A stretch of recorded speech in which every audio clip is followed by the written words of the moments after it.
আজকে অনেক দিন হইল না, তিনটা দেশে নাই। দিয়ে একটু খোঁজ নিয়ে কই আছে, একটু ফোন দিয়া দিহি। আপা আপনার কাছে আপা একটু ফোন দিছি এটা ব্যাপারে আপা। আমরা তো এখানে নিউ ইয়র্ক মহানগরে আপা যারা আছি এমদাদ ভাই নেতৃত্বে আমরা মিডিল মিসিং করতেছি আপা। এলাকার পরিস্থিতি আপা খুব খারাপ। কারমাঙ্গিচরে বা ক্যানিগঞ্জে আপা সকল নেতাকর্মী তো আপা হচ্ছে ওরা মানে একদম সবাই এলাকার বাইরে আপা। আইনজীবীরা যেতে পারে না, দাঁড়াতে পারে না, সেখানে করে।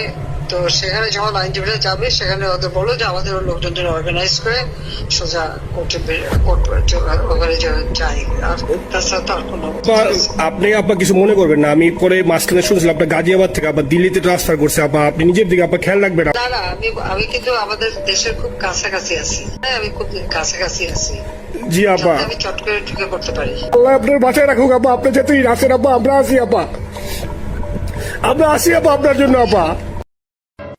আপা আপা শুনতে শুনতে আমার কান্ডা ছালাফালা হয়ে গেল। সবই বুঝলাম, কিন্তু স্বজন হারানোর বেদনা কই গেল? শট করে আসো, আমরা ফট করে ধরে ফেলবো।